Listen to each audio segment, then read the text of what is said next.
Tayo po ay tumugo muna sa Panginoon sa panalangin. Let's bow down our heads. And we thank you for this special day that we can celebrate your faithfulness to this church.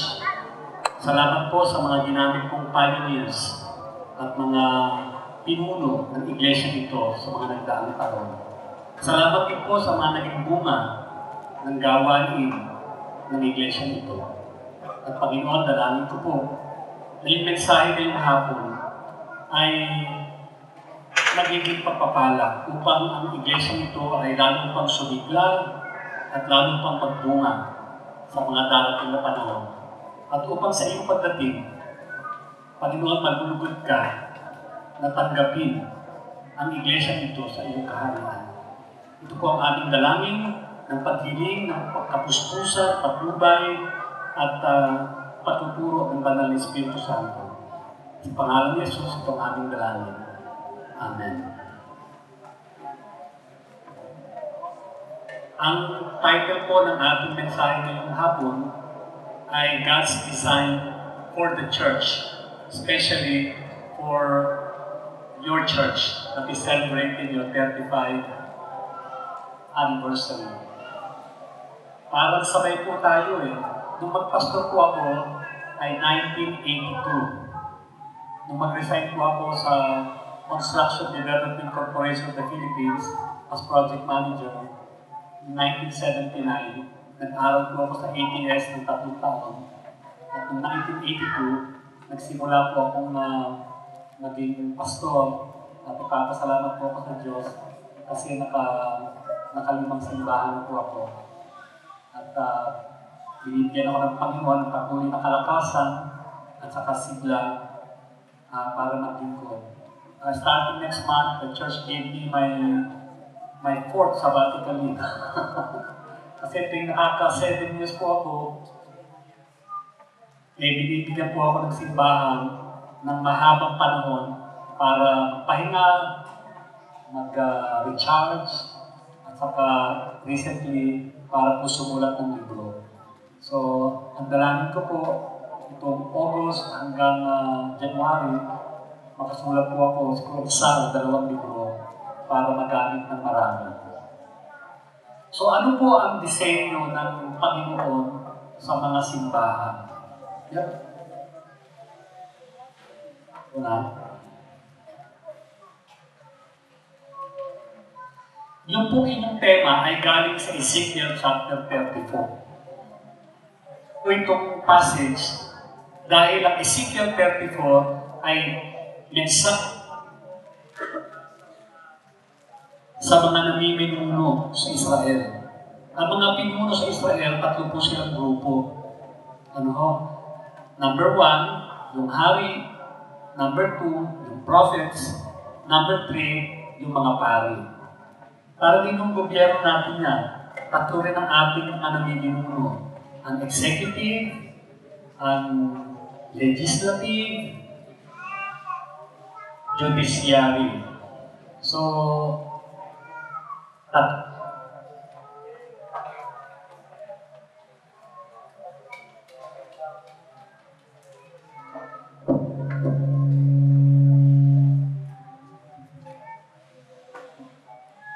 sa Israel po, ang tawag sa kanila, shepherds. So, si Vice Mayor po, ang tawagin niya sa Biblia na shepherd of Marilao. Ganun po ang mayor, ang judge, at saka mga konsehalis. Pero sa Ezekiel 34, merong sama ng loob ang Diyos sa mga shepherds ng Israel. Bakit po? Or against the shepherds of Israel. Woe to the shepherds of Israel. Bakit? They have been feeding themselves. They slaughtered the fat sheep without feeding the flock. The sick they have not strengthened. The diseased you have not healed. The broken you have not bound up. Those who are scattered you have not brought back. But with force and severity, you have dominated them. So ang problema, ng panahon ni Ezekiel, sa chapter 34, yung mga leaders, hindi nila inaalagaan ng bayan. Kaya yung mahina, patuloy na mahina. Yung may sakit, patuloy na may sakit. At nagkakawatak-watak ang mga tao ng Diyos. At ang paraan nila ng pagtrato sa mga tao, sabi po sa verse 4, you have dealt them with force and severity. Yung pinipilit ang mga tao, mabigat ang kanilang pangunguna sa mga tao. Anong resulta pag ang leaders ay hindi magaling? Pag ang leaders ay hindi maalaga sa mga tao? Look at Ezekiel chapter 34 verse 5. At mga kababayan, dito mame-measure kung talagang magaling ang Duterte administration at ang ating mga bagong leaders. Kasi pag hindi magaling, ano mangyayari sa mga tao? Verse 5. They were scattered for lack of a shepherd. They became food or prey for every beast of the field and were scattered. My flock wandered through all the mountains.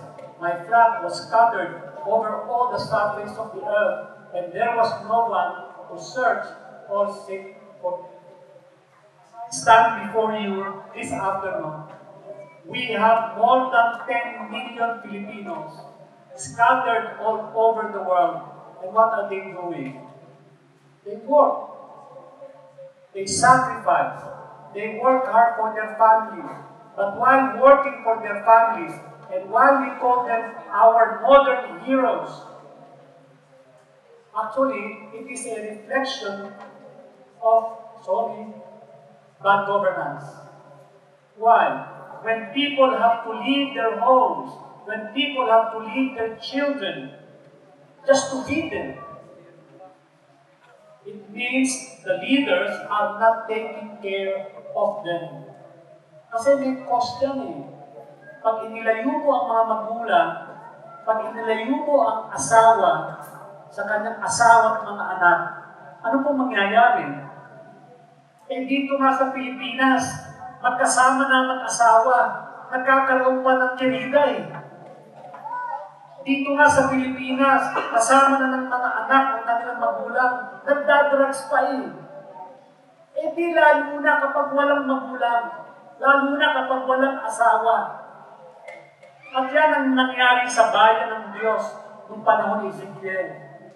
Ang mga anak ng Diyos ay watak-watak, nakakalat sa iba-ibang bansa. Bakit? Yung mga pari, yung mga hari, at yung mga propeta, ang pinatataba, ang inaalagaan, ay ang kanila lamang sarili.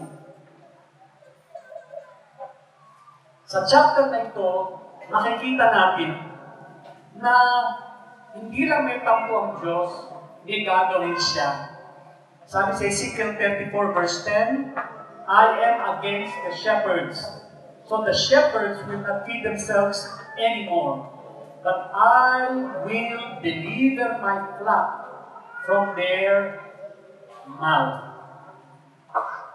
Alam niyo, ang maganda sana, kung umaasenso ang buhay ng ating mga namiminuno, okay lang naman po na yumaman ang presidente. Okay naman po na yumaman ang mga senador at ang mga congressman. Okay naman po umasenso ang mga mayor at ang mga councilor. Okay lang po yun. Pero kung sila yung umaasenso, pero ang mga Pilipino ay naghihirap, hindi po okay yun.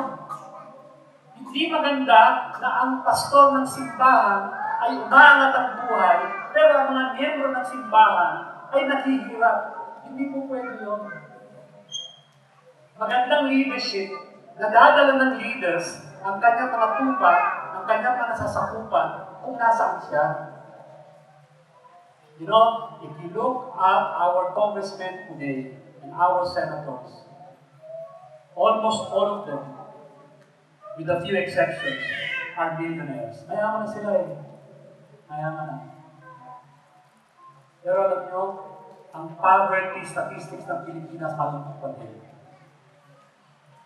We have a growing middle class, praise God. Pero may mga tao pa rin tayo, hindi nila alam kung saan kukunin ang kakainin nila bukas. So ngayong hapon, nais kong i-presenta sa inyo, ano ang disenyo ng Diyos para sa ating bayan?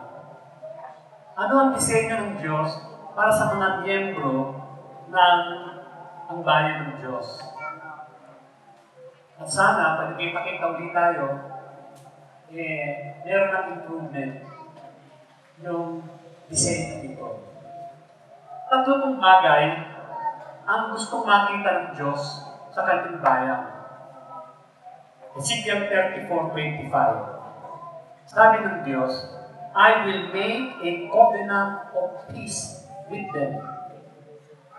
Eliminate, tatanggalin ko.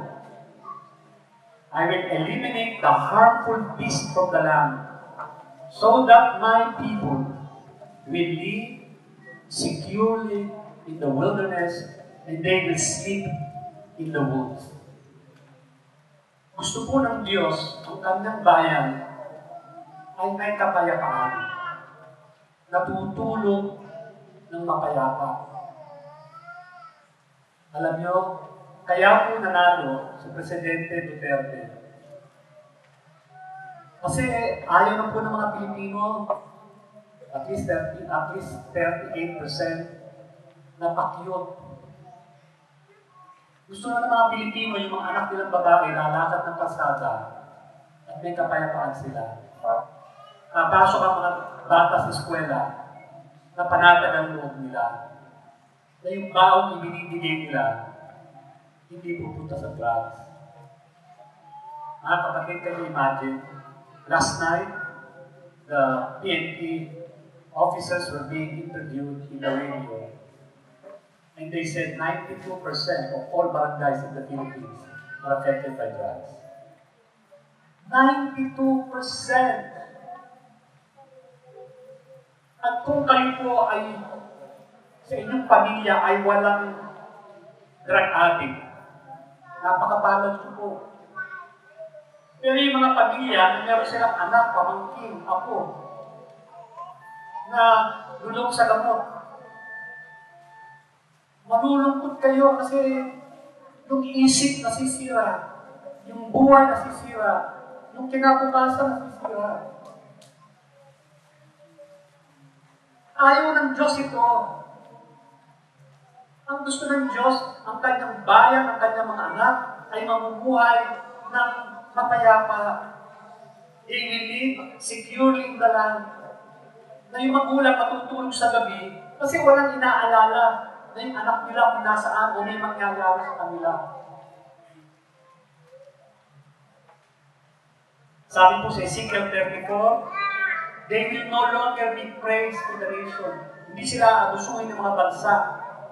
And the beast of the earth will not devour them, but they will live securely. No one will make them afraid. Napakasarap nung pamilya mo, anak mo, walang kinakatakutan na sa umaga hanggang gabi, ang magulang hindi nag-iisip kung saan nandun ang anak nila at ang ginagawa nila. They will not again be victims of famine in the land, and they will not the insults of the nations anymore. Pagka Pilipino, naiinsulto tayo sa ibang bansa. Kasi ang tingin sa atin, tatago-tago tayo. Wala tayong mga papeles. Alam niyo po ba, yung ibang bansa, pag pinakita yung kanilang passport, diretso na lang. Pero ang Pilipino, ini-interview. Ang Pilipino, tinitingnan ng mga gamit. Sana po dumating yung araw na pag tayo ay Pilipino, meron tayong dignidad at karangalan. Hindi lang sa Pilipinas, kung hindi sa ibang bansa. Eh, minsan kahit sa Pilipinas, nawawalan tayo ng dignidad eh. Kapag pupunta ka sa airport, kanina din pupunta ka sa Amerika, tapos, mahahadlangan ka dahil baka meron pang bala. Ano naman gagawin mo sa bala? Isang bala sa Amerika.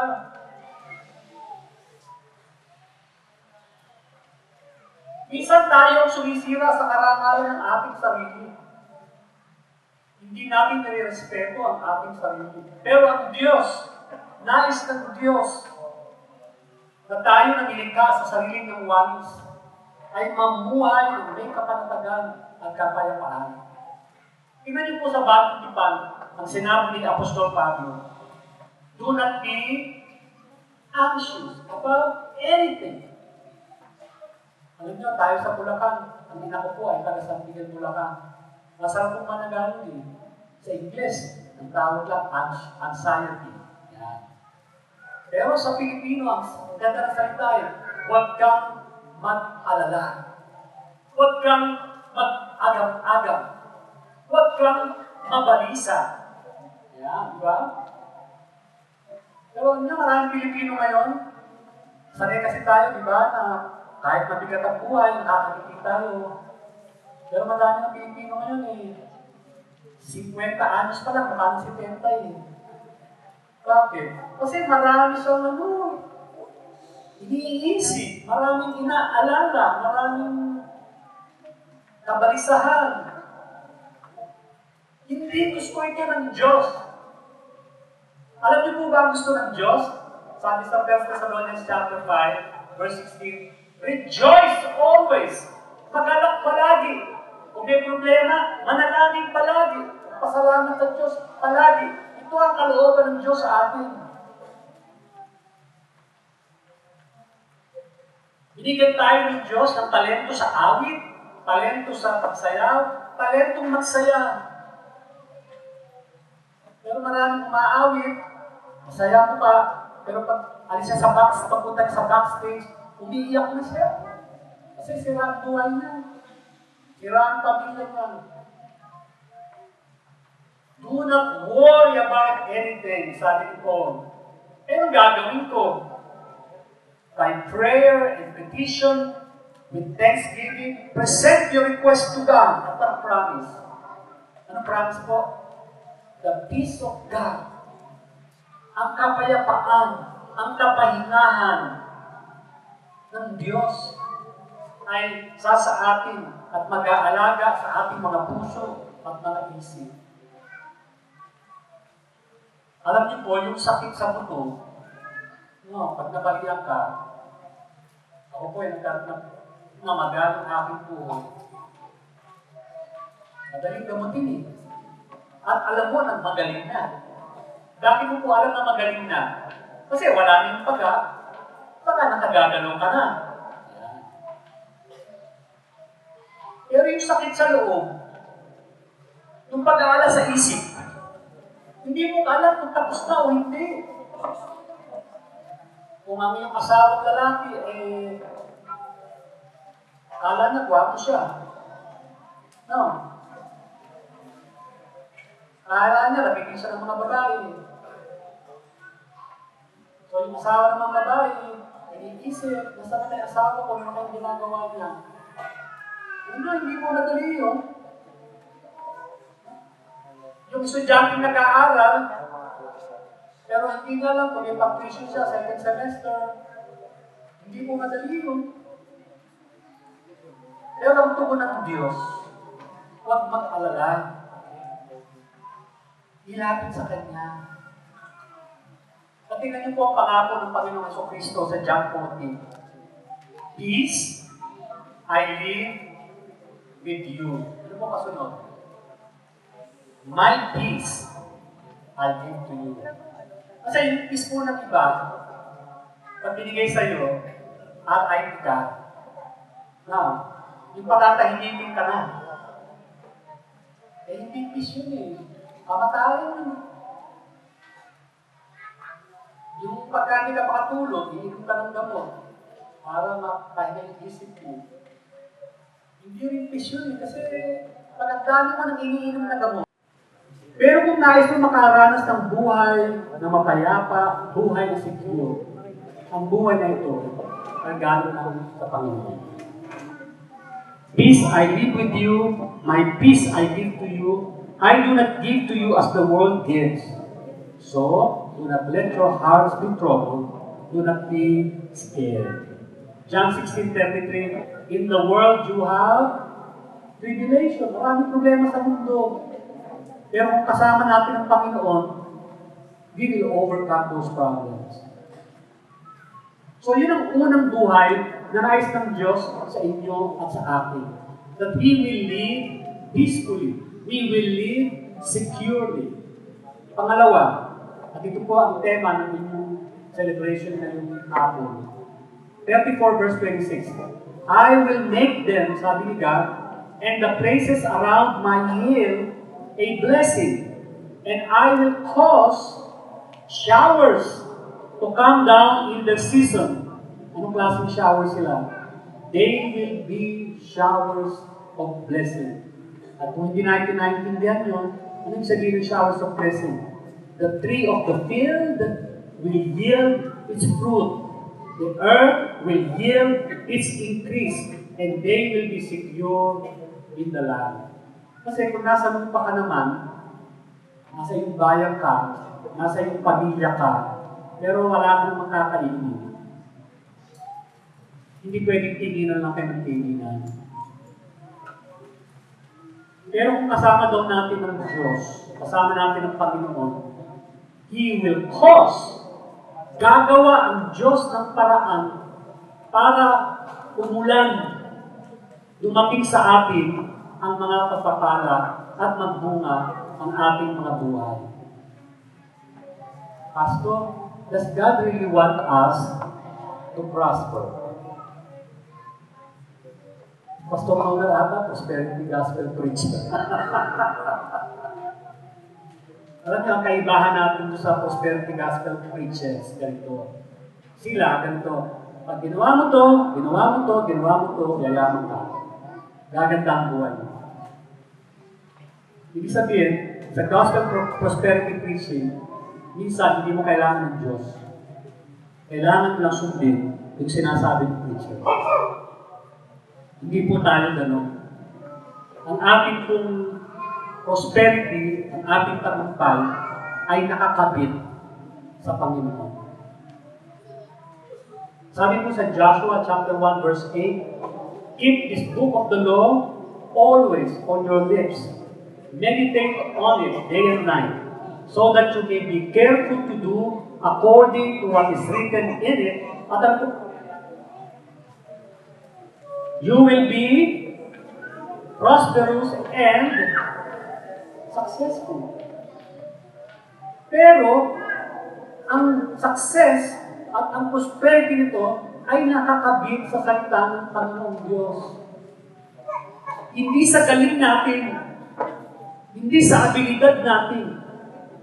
Alam niyo po ba, maraming Pilipino, mga fixers.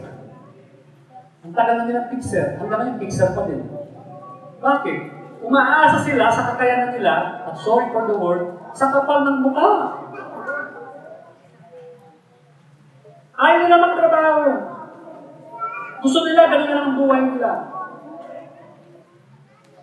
Pero kung kakapit sila sa Diyos, at lalakad sila sa daan ng Diyos, hindi lang sila magpa-prosper, sila'y magtatagumpay. Tingnan niyo po ang buhay kung wala ang Diyos. Sabi po sa Psalm 127, at alam niyo ito, unless the Lord builds the house, those who labor in vain. Unless the Lord guards the city, those who are guarding the city will guard it in vain. Many of us will wake up early in the morning and stay late. Tapos kakain ka, hindi mo enjoy ang food mo. Samantalang si God, He can give to His beloved while the beloved is sleeping. Kaya kang pagpalain ng Diyos kahit magpapahinga ka.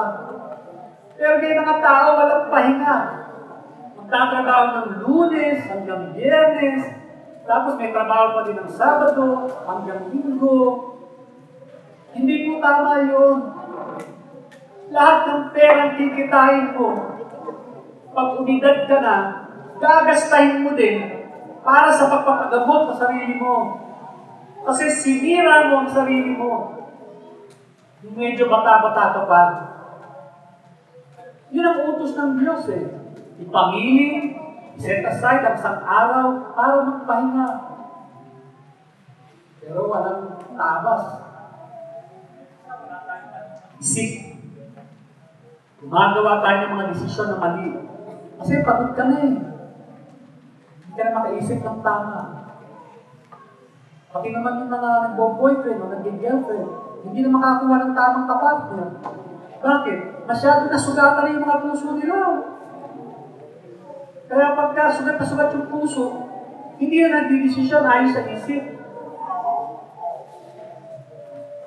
Kaya yun, nagkaroon ng relasyon, nabuntis, hindi niya lang kung sino tatay ng kanyang pinagbubuntis. Pag hindi kasama ang Panginoon, hindi maging maganda ang resulta. Pero tingnan niyo ang kabaliktaran. Sabi ni Jesus, I am the vine, you are the branches. Ano sabi? He who abides. Siya na humahawak. Siya na nananatili sa akin. Anong sabi po? He bears, hindi lang bunga, he bears much fruit. For apart from me, you can do nothing. Bagong kasal ako, after 1 year, alam ko po, sa alam ng aking asawa, na natawag ako ng Panginoon na maglingkod sa Kanya. Eh, siyempre, isang taon, tumulong ako sa magulang. After 1 year, asawa ko, tapos ngayon, mag-resign ako sa trabaho. Nagalit ang lola ko. Sorry for the word. Hindi pa kasi Kristiyano ang lola ko. Namumura ako. Sabi niya sa akin, wala kang utang na loob. Ikaw ang panganay. Nakatapos ka sa universidad. Tapos, iiwanan mo ang mga magulang mo. Alam niyo, masakit yun. Masakit. Pero alam ko, tinawag ko ng Diyos eh. Pero paano nga naman yung aking ama? Yung aking ama ay nakatapos ng elementary. Yung aking ina nakatapos ng grade 6. Tapos may mga kapatid ako na nagpo-kolehiyo pa. Tapos high school pa. Kasi sunod-sunod po kami. Hindi mayaman ang tatay ko sa pera, pero mayaman sa anak. Hindi ko maintindihan yun. Yung kwarto namin eh, dalawa lang sa bahay. Isang malaki, isang maliit. Parang may captain pa tatay ko. Hindi ko maalam pa paano magkakaroon ng anak eh. Paano nabubuntis ang nanay ko? Isa pa tayo nando naman kami. Napakagaling naman nila.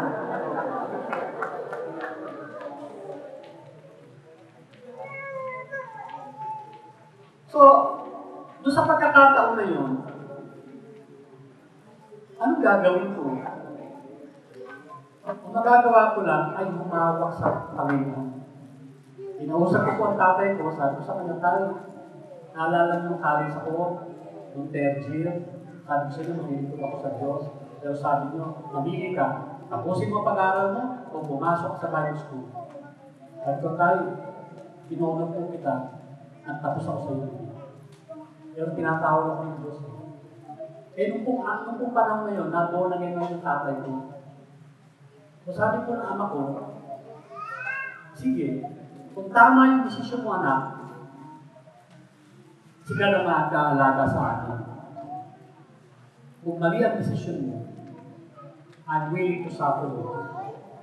Alam niyo, first time na naantigin ko sa sinabi ng tatay. Let me cut the story short. Kami po walang magkakapatid, lahat nakataras ng kulay. Lahat po kami may mga pamilya mo. Lahat kami maayos ang buhay namin. Bakit? Kasi may Panginoon eh. May Diyos na nangako sa atin. Ano sabi ng pangako niya? Pag ginawa natin ang Panginoon ng ating pastor, ano po mangyayari? Ano sabi po? The Lord is my shepherd. I shall borrow money. I shall beg people for money. Hindi po. Ang sabi ko ng Panginoon ng ating pastor, hindi tayo mga kailangan. Bakit? Ang Panginoon ang magpapahiga sa atin sa lunti ang pastulan. Ang Panginoon ang magdadala sa atin kung saan may panatag na pinanggagalingan ng tubig. Ang Panginoon ang magpapanauli ng ating kaluluwa. Ang Panginoon ang mamamatubay sa atin sa direksyon na ating pupuntahan. Ang ama ko po ay hindi nakatapos ng high school. Sabi ko sa inyo, high elementary. Pero dahil may Diyos ako, dahil may Diyos siya, 3 po ang master's degree ko, sa kami doctorate degree ako. Maraming pera? Pastor, siguro marami tayong pera. Hindi po. Meron akong Panginoon na siya ang pastor. Diyos ang Panginoon. At nais ko kong hamulin kayo doon sa 3 John verse 2. Si Stephen Covey, sumulat po siya ng libro, 7 Habits of Highly Effective People. Tapos iba, 7 Habits of Highly Effective Leaders. So may 7 siya. Tapos sumulat po siya ng libro bago siya mamatay, The 8th Habit. So 8 na yun. Pero nais kong sabihin sa inyo, lahat ng sinabi ni Stephen Covey is summarized by this verse. 3 John verse 2. Ano po yung 4 na blessing na masarap meron tayong lahat? 4. Ha? And you will be able to say, I am really prospering kung meron akong 4 na to. Kasi kung may isa ka lang no, hindi ka talaga nagpo-prosper. Ano yung number 1? It's what we call social blessing. Ano yung sabihin nito? You feel love. Alam niyo po ba maraming mayaman, malungkot, nagdadrugs? Kasi hindi nila feel na mahal sila.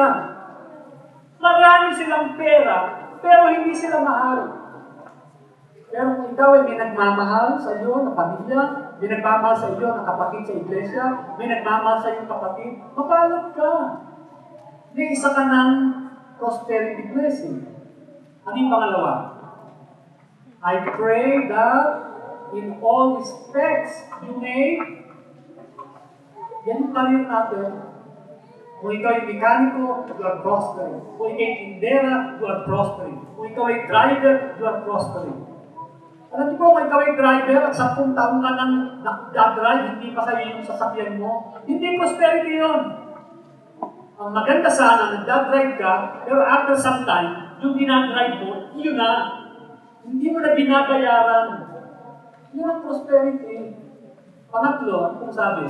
I pray, beloved, I pray that in all respects you may prosper and be in good health. So yung una, social blessing. Yung pangalawa, economic blessing. Yung pangatlo, physical blessing. Kasi kahit may pera ka, kahit mahal ka ng pamilya mo, pero palagi kang may sakit, hindi ka na makakain sa ito o yung cake. Bakit? Takot tumaas ang kolesterol mo. Eh, hindi naman maganda.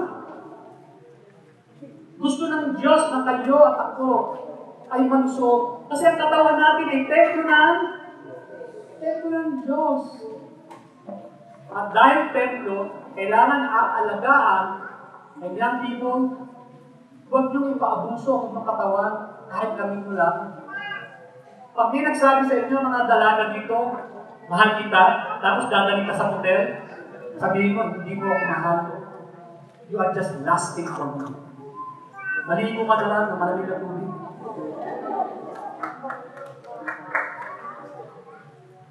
Hindi pang-apat na blessing. Yan ang susi. 4. Just as your soul prosper. Alam niyo, kung nakita niyo yung Facebook ko, noong July 5, Tuesday, celebrate ko ako ng 60th birthday. At yung mga kaibigan ko po ay nandun. At tumangka sila doon. Sila Desma, Jacqueline Blanco, Rhea Fuentes, Tirso Cruz. Ano po sila? Pero alam niyo, na-discover nila kahit sikat sila, kahit marami silang pera, kahit maganda itsura nila. Kung wala ang Panginoon sa buhay nila, hindi rin sila talagang successful. Dahil po sabi ng Panginoon sa Kristo, what would it profit a man to gain the whole world and lose your soul? Mga kapatid, minsan, binibenta natin ang ating kaluluwa, binibenta natin ang ating katawan, sinasakripisyo natin ang ating relasyon para lang umasenso. Pero ang tanong, ilang taon mo mapapakinabangan ng bagong kotse? Ilang taon mo mapapakinabangan ng bagong bahay? Ilang taon mo mapapakinabangan ang hindi tamang relasyon? Kung ikukumpara mo sa eternity, walang-wala. Pero yung iba sa atin, nakutukso, magkaroon lang ng pera, magkaroon lang ng magandang trabaho, magkaroon lang ng magandang pride o reputasyon, ibebenta natin ang ating kaluluwa. Sabi ni Jesus, what would it profit you to gain the whole world? Ako mo man, pero mawala ang iyong kaluluwa. Alam nyo, kinakanta pa ng marami ang awit ni Michael Jackson. Sinasayaw pa natin yung mga sayawin ni Michael Jackson. Pero si Michael Jackson ito, patay na, mas bata pa sa atin. Hindi niya na-enjoy ang mukha niya. Hindi niya na-enjoy ang yaman niya. Si Robin Williams, napakagaling na artista. Napakagaling. Pinatawan niya ang milyong-milyong mga tao hindi lang sa Amerika, pati sa Pilipinas. Pero alam niyo, nagbigti siya. Nagbigti. Yung mga mahilig sa action movie dito, yung makatulong dito ng Top Gun, si Tom Cruise. Yung director mo, si Tony Scott. Lumundang siya sa bridge sa Los Angeles, California, nagpakamatay siya. Bakit? Hindi na kaya. Na-dive na siya, may cancer siya. So, nagpapakimo siya. Kimo. Siguro napagod na yung mama. So, isang araw, lumundag siya sa bridge, patay. Kaya lang, nag-examine na siya. Kamote, cancer-free na siya.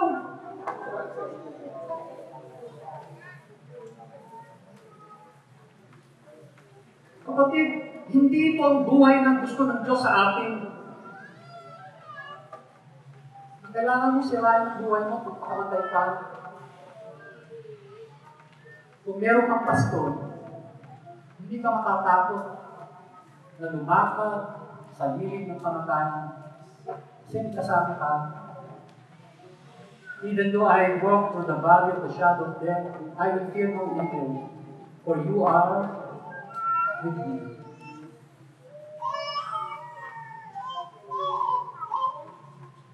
Pero pastor, magkaroon na akong Kristiyano eh.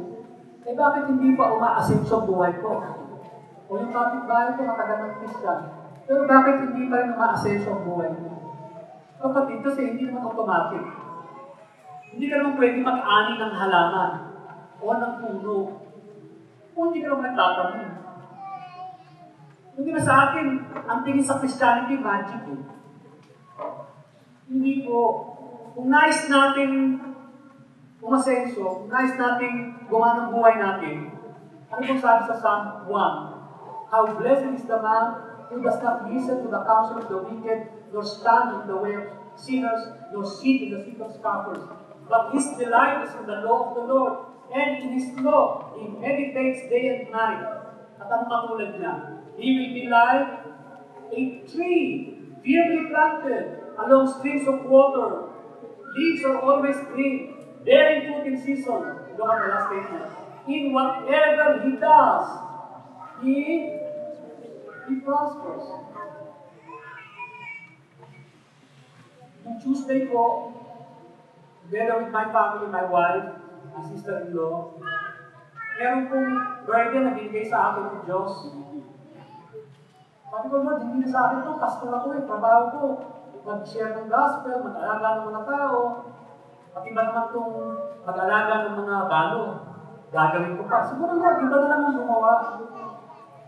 Pero 10 years na, wala pang development sa area na yun. We have 99 orphanages in the Philippines. We have 24 agencies taking care of elderly, male and female. Pero yung isa pa lang, nasa Bisaya, yung agency na nag-aalaga ng mga elderly widow. Sabi nga ng mga lalaki ng Tuesday, Pastor, bakit naman mga widow lang? Sama mo yung mga widower. Eh, sabi ko, kasi yung mga widower sa Pilipinas, nag-aasawa ulit. Saka bago sila maalaga, patay na sila. Do you know, na ang average age ng Pilipino, expectancy, pag lalaki, 69. Dahil ibang 60 dito, nasa repatrial state na tayo. Kaya kailangan medyo gamitin na natin ang buhay natin ng maayos. Eh mga babae, ilang taon? 76, 77. So talagang mauna si Mister, mga 7 taon. So, gumawa po kami ng advocacy, tawag Anna's Home. We will build a home, simula pa lang, pero ang prayer po namin, magkaroon ng Anna's Home in every city, in every municipality. Where elderly widows, kung hindi kayang alagaan ng mga anak, aalagaan po. Kasi tayo naman, aalagaan natin ang mga magulang natin. Pero yung mga wala. So, naglagay po kami doon ng goal. Ako, medyo, kahit pastor ako, bisa maliit ang faith eh. 1 million lang nilagay ko. Kasi kahit ko yung 200 friends namin, sabi ko, makakapag-contribute sila ng 1 million. Sabi ng anak ko na pastor, Dad, ang liit naman ang faith mo. Bakit hindi mo gawin 2 million? Sabi ko, ano, pareho din naman yun. Hindi ko lumagpas ng 1 million, hindi 2 million. Alam niyo po, last Tuesday, 186 people came. We shared them the vision. And we got 3.05 million. Ganito ang magagawa ng Diyos. Pag sinama natin siya, yung akala mo hanggang dito ka lang, ikaw yun. Eh, mas malaki ang Diyos eh. Pwede nang ibigay what no eye has seen, what no ears have heard, what no mind can ever conceive. Kaya, Vice Mayor, you know, God can bless, God can prosper Marilao more than we ever imagine. If we will just follow God's direction for Marilao. Ito po ang sabi ng Panginoong Isus, you did not choose me, but I chose you for what purpose? Bakit daw tayo hinira? Bakit tayo nasa ambayan ng Diyos? Para upo tuwing linggo at para umatin ng Bible study, ganon? Ano po sabi? You did not choose me, but I chose you that you should go and bear fruit. Ang simbahan na hindi humahayo, mamamatay. Pag nagpunta kayo sa Europe, yung mga malalaking simbahan doon, ngayon museum na lang. Bakit? Kasi nung lumalaki sila, naglagay sila ng school, naglagay pa sila ng cemeteryo. Kasi parang hindi na sila aalis doon. Pero mga kapatid, ang Great Commission ay go! Go and make disciples of all nations. Hindi tayo pwedeng paupo-upo lang. Kailangan tayo ay may partisipasyon sa ginagawa ng Diyos. At ito po ang exciting. Sabi ni Jesus, if you abide in me, and my words abide in you, ano po promise? Whatever you wish, it shall be done for you. Kung tayo nananangan, sumusunod sa salita ng Diyos, yung prayer life natin will be revolutionized. Whatever you wish. Napakarami pong patuto sa buhay ko na nangyari ito. Sana po mangyari din sa inyo. Gusto ba natin mamuhat sa kanong may tagumpay? Kailangan natin ng Panginoon bilang ating pastor. Pangalawa, kung ang Panginoon ang ating pastor, sumunod tayo sa Kanya. Kung si Lord pakaliwa, pakaliwa ka. Eh, minsan si Lord pakaliwa, ikaw kumakanan eh. Minsan si Lord pa-forward, ikaw pa-atras. Paano maranasan ang buhay ng mapayapa at saka buhay ng masagana? Pero yung pangatlo, ito po yung dahilan bakit marami blessing tumipigil. Sabi nyo diba, Pastor, bakit kung there's 2 years akong Christian, yung blessing, dating ng dating. Pero ngayon parang hirap na hirap uli ako. Kasi yung pangatlo, hindi nangyayari. Ano po yung pangatlong intention ng Diyos? You and I are called by God to be a blessing to others. Alam niyo, dahil may iglesia ng Diyos sa Marilao, at may mga iba pang iglesia sa Marilao, dapat ang Marilao ay aasenso. Bakit? Kasi we are called by God to bless. When God said to Abraham, I will bless you, I will make your name great, ano po purpose? So that in you, all the families of the earth will be blessed.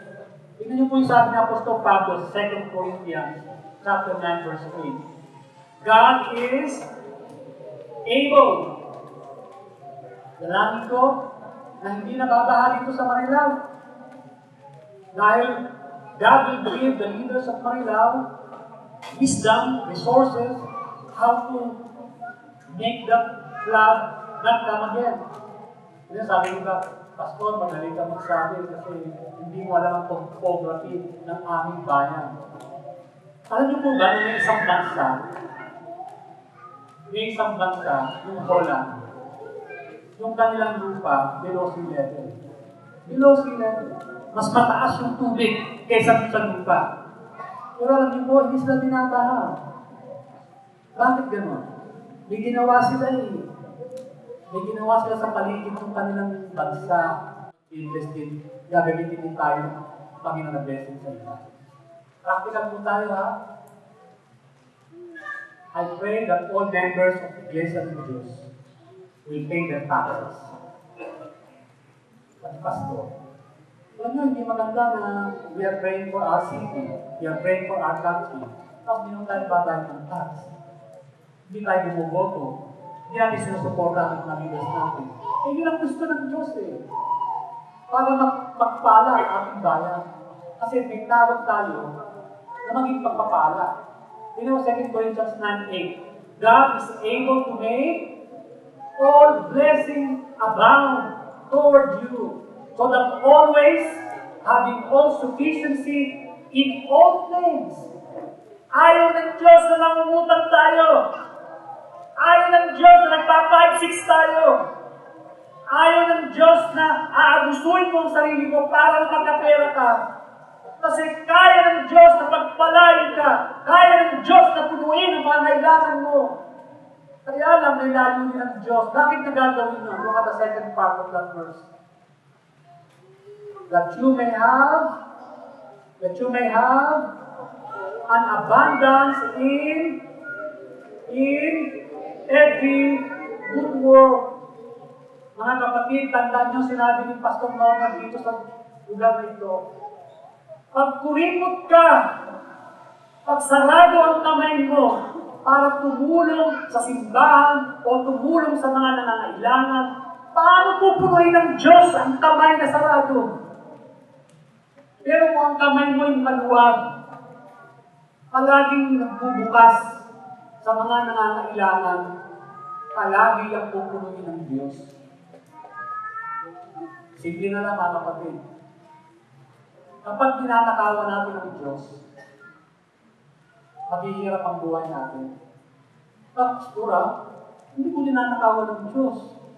Ang tatay ko ninanakawan ko, pero Diyos hindi. Ano naman nanakawan ng Diyos? Sabi ng Panginoong Isus, yung kay Sisa, bigyan kay Sisa. Dapat responsibilidad natin sa gobyerno, bigay natin sa gobyerno. Pero yung sa Diyos, bibigay natin sa Diyos. Kaya ano yung bibigay natin sa Diyos? Anong word yun? Yan. Alam niyo po ba kaya type na tayo? Kasi hindi tayo nakatype Pero kung tayo bibigay, kung dapat na binibigay natin sa Diyos, alam niyo, yung hindi lang po ang blessing ay magsha-shower. Ang word na ginamit sa Malakay, ibubuhos ng Diyos. Makikita natin, ibubuhos ng Diyos ang kanyang pagpapala. Bubuksan niya ang mga pintuan, pinuksan niya ang mga bintana ng kalangitan upang wala tayong mapaglagyan ng pagpapala. Sishare mo sa iba Mga kapatid, kung gusto natin buhay na masagana, kailangan meron tayong Panginoon. Sumusunod tayo sa Panginoon at nagpapagamit tayo sa Ito po ang mapa ng Israel. At ang Israel may dalawang inland seas. Lake o dagat. Yung isa sa itaas, maliit. Ang tawag dyan ay Sea of Galilee. Yung sa baba, malaki-laki, mahaba-haba, ang tawag ay Dead Sea. Yung Sea of Galilee, ang ganda, ang linis. Wala ko pong nakikita itong basura. Maraming isda. Yung aking tilapia, mas malaki po ang tilapia doon. Alam nyo, magmula noong unang panahon hanggang ngayon, puno pa ng buhay ang Sea of Galilee. Bakit? Yung tubig niya nanggagaling sa taas, sa Mount Hermon, dadaan sa Sea of Galilee, tapos dadaan sa Jordan. Tapos yung tubig na yun, naghahatian ng Israel sa Jordan. Kaya sa mga tanim nila. Tapos yung matitira, dadaloy pababa, papunta sa Dead Sea.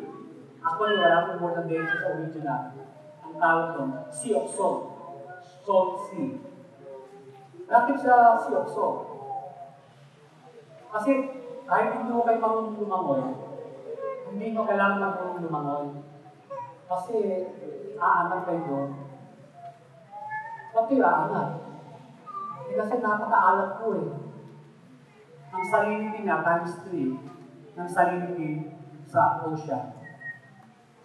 Yung isa lang problema, wala pong nabubuhay na isda o halaman sa Dead Sea. Kaya Dead Sea ang tawag. Eh bakit naman walang nabubuhay na halaman o isda sa Dead Sea? Kasi wala po siyang outlet. Wala po siyang lalabasan. Kapatid, kung ang iniisip mo lang ay sarili mo, kung ang iniisip natin lang ay pamilya natin, mabuti yun. Pero kung hanggang dun lang, hindi yun ang kalooban ng Diyos. Kasi ang kalooban ng Diyos, maging pagpapala tayo sa ating mga kapitbahay, sa ating mga kabarangay, sa ating mga eskwela, sa ating mga opisina. At pag tayo naging pagpapala sa kanila, ang pagpapala ay dadating at atin. So ito po ang intention ng Diyos sa tatlong buhay. Yung una, mapayapa. Yung pangalawa, masagana. Yung pangatlo, patuloy na nakikilala si Jesucristo. Yan po ang sabi sa Ezekiel 34, that they will know that I am the Lord their God, I am with them. Bakit po mahalaga na lumalago ang ating pagkilala sa Panginoon? Kasi po pag hindi tayo lumalago, nabobonsay tayo sa pananampalataya. Ano mangyayari? Manghihina yung pananampalataya niyo. Magiging mapag-alala ulit tayo at nagawain natin hindi magkakaroon tayo. Sabi po ni Jeremiah, chapter 9, this is what the Lord says, let not the wise man boast of his wisdom, the strong man boast of his strength, or the rich boast of their riches. Alam niyo, minsan, ganyan tayo sa Pilipinas eh. Ayabangan ng yaman. Ayabangan ng degree. Ayabangan ng katawan. Pero hindi po yun ang gusto ng Diyos eh. Sabi ng Diyos, but let the one who boast of this, that they have understanding to know me, that I am the Lord who exercises kindness, justice, and righteousness on earth, for in this I delight. Gusto po ng Diyos, habang nagiging mapayapa ang buhay natin, habang nagiging masagana ang buhay natin, patuloy natin nakikilala ang Panginoon. Kasi ang danger po sa buhay ng mga tao ngayon, dalawa. Yung una ay maging malahina, lukewarm, yung ating buhay Kristiyano. At yung pangalawa, tuluyan ng mawala, manlamig ang ating relasyon sa Panginoon sa Kristo. Hindi po ito gusto ng Diyos. Now, I'd like to address the church in particular. So, anong misyon ng Panginoon para sa church? Kung ano po ang misyon ng Diyos? Number one, ang misyon ng Diyos ay hanapin ang mga nawawala. Bagaman marami na po tayo dito, pero kung i-compare natin ang population ng mga Christians, born again, marami pa po hindi. At ang gusto ng Diyos, hanapin natin sila. Kasi madalas, hindi sila pupunta sa church. Hindi sila akin ng Bible study. Kailangan natin lumabas. Sabi po sa Luke 19:10, the Son of Man came to seek the lost. Kailangan lumabas tayo. Yung mga young people, hindi tayo sa loob ng church, lumabas tayo. Yung mga couples, lumabas tayo. Yun po ang gusto ng Diyos. Pangalawa, the Lord is saving people. Marami pong tao sira ang buhay. Pero gusto ng Diyos, sila yung maligtas. E paano naman maliligtas ang mga tao? Saan naman ang paraan? Sabi po ni Paul sa Romans 1, I am not ashamed of the gospel. It is God's power for salvation to everyone who believes, to the Jew first and to the Greek. Ang bayan ng Diyos, ang prayer ko, talagang maintindihan natin ang gospel, na-excite tayo sa gospel, at maipahayag natin ang good news about Jesus. Kasi kung pagka ganun, matutuwa sa atin ang Diyos. At yung pangatlo, pag nasa simbahan na ang mga tao, ito naman po ay sa mga pastor, sa mga elders. Gusto ng Diyos, ang kanyang bayan ay palaging papakainin, palaging aalagaan. Kasi ang tupa, pag hindi mo pinakain, maghahanap ng ibang bakuran. No. Kung saan mapupunta. So kung ayaw natin magwatak-watak ang mga miyembro natin, alagaan natin sila, pakainin natin sila ng tama na nagbumula sa salita ng Diyos. So nais ko pong tapusin ang mensahe nito sa dalawang hamon. Sabi sa Ezekiel 34, ang mga pangako ito'y mangyayari pag dumating yung shepherd na mabuti. Kasi may mga shepherd po na hindi mabuti. Pero isang araw, sabi sa Ezekiel 34:23, I will set over them one shepherd. My servant David, he will feed them himself, and will be their shepherd. I, the Lord, will be their God. So magmula sa panahon ni Ezekiel, 600 years before Christ, naghihintay ang mga Israelites na pagdating ng shepherd nito. Kasi nga maraming bad shepherds. Dumating si Jesus. Sabi niya po sa John chapter 10, I am the good shepherd. Nagsimula po ang sermon natin sa mga bad shepherds. Yung kanilang mga hindi ginagawa at yung kanilang ginagawa. Pero ang shepherd na ito na darating, may gagawin siya na siya lang ang pwedeng gumawa. At ano po yun? Sabi sa John chapter 10, verse 11, I am the good shepherd who lays down his life for the sheep. Siya lang ang shepherd na namatay sa krus para sa atin. Bakit? Kasi kaya tayo hindi mapayapa. Kaya tayo hindi umaasenso. Kaya hindi natin nakikilala ang Panginoon. Kasi may kasalanan eh. May mali sa ating buhay. Pero dumating siya para bayaran, burahin, ang mga pagkakamali. Nung nakita siya ni John the Baptist na naglalakad, sabi ni John the Baptist sa John 1:29, Behold, the Lamb of God who takes away. Mga kapatid, si Jesus ay hindi lamang nagpapatawad ng kasalanan. Siya ang kordero ng Diyos na nag-aalis, tinatanggal, binubura ang kasalanan. So kahit anong kasalanan na nagawa mo, kahapon, 10 years ago, 20 years ago, pwede na pong burahin sa oras na ito. Eh, Pastor, paano yung mga sumpa? Paano yung mga mala sa buhay ko? Sabi po sa Deuteronomy 23 verse 5, the Lord is not willing to listen to whoever will curse you, but He can turn your curses into blessings because He loves you. Diyan ang magagawa ng Panginoong Kristo. Pwede niyang baguhin ang ating buhay kahit na nakasalampak sa misery. Pwede niyang gawin pagpapala. Pastor, marami na akong efforts na ginawa niyo, pero hindi pa na ako nagtatagumpay. Kasi efforts mo eh. Sabi po ni Apostol Pablo, therefore, if anyone is in Christ, he is a new creation. Pwede ka pang magkabuhay ng mapayapa. Pwede kang mabuhay ng mayabong. Pwede kang magkaroon ng buhay na patuloy na lumalabas sa Panginoong Kristo. Tingnan niyo po ang kanyang pronouncement sa John chapter 10, verse 10. Marami sa inyo memorize ito. The thief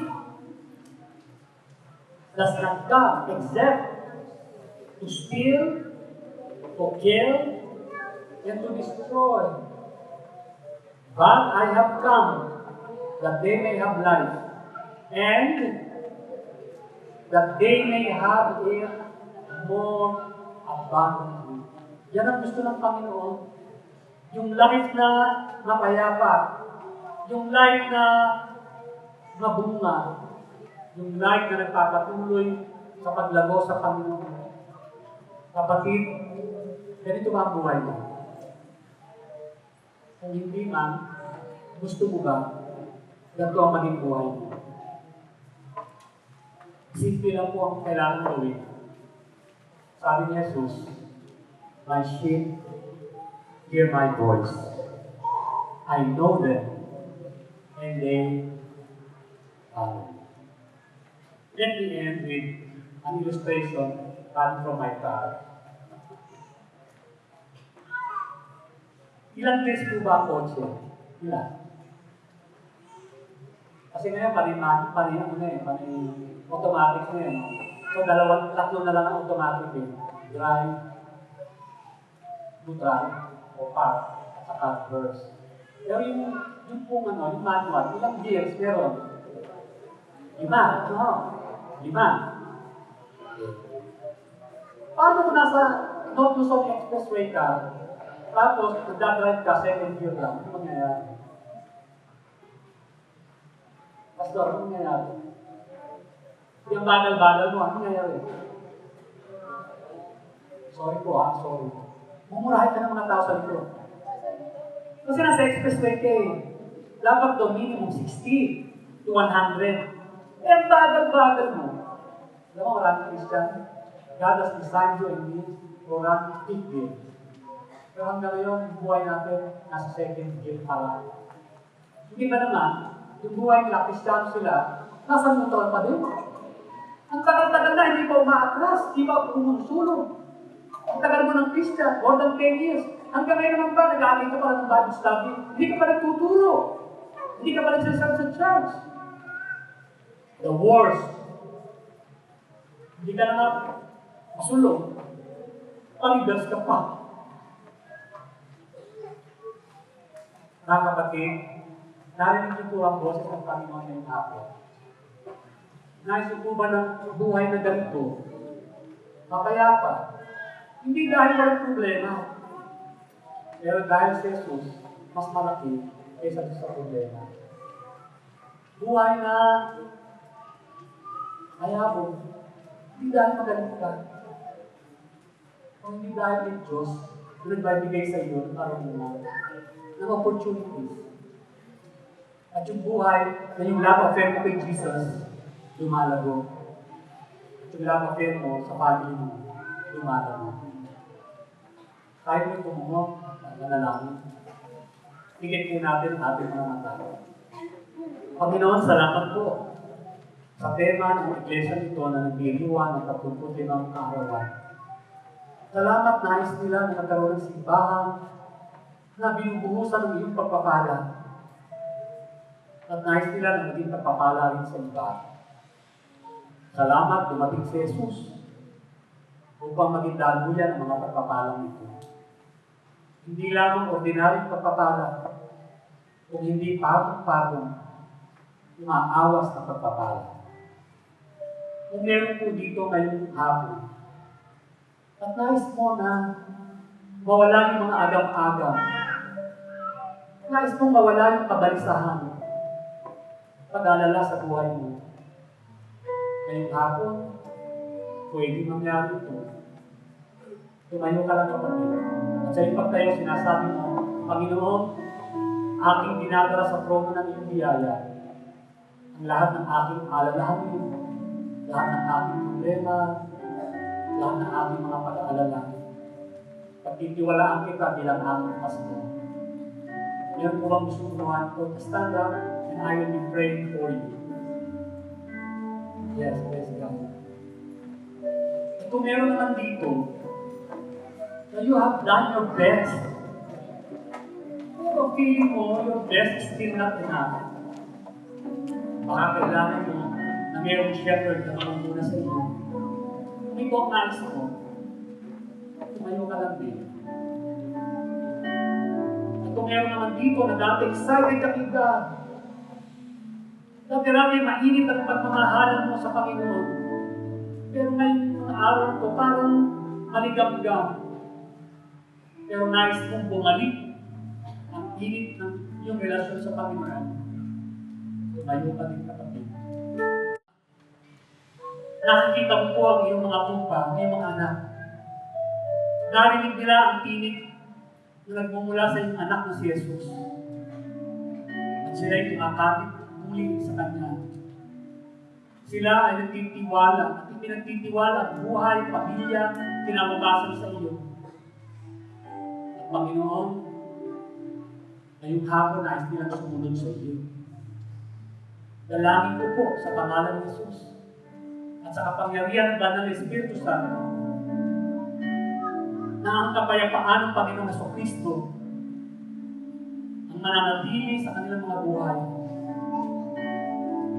ang pagyabong ng kanilang mga gawa at bunga ng kanilang mga gawa. Lord, I pray that in the Church of ang Bayan ng Diyos, aalisin mo, Panginoon, ang kahirapan. Aalisin mo, Panginoon, ang tendency na mangutang. Lord, tutulungan mo sila na maging simbahan matalino. Simbahan na magtutulong-tulungan upang may pangangailangan at tugunan. At Panginoon, aasenso ang kanilang mga pamilya. At parahin po ang mga bata sa kanilang mga pag-aaral. At yung mga gagraduate, bibigyan mo, Panginoon, hindi pa sila gumagamit, bibigyan mo sila, hahandaan mo sila ng magandang trabaho. At Panginoon, hinihilip po namin na ang kapuspusan ng buhay, kapuspusan ng pagpapala ng Panginoong Jesucristo ay ibubuhos mo sa iglesia nito upang sila naman ay maging daluyan din ng pagpapala sa marami pang iba. Hindi lamang dito sa Marilao, kung hindi sa iba-ibang lugar, na dadalhin mo ang iglesia nito. Sa pangalan ni Jesus, kung aming dalangin. Amen. Amen.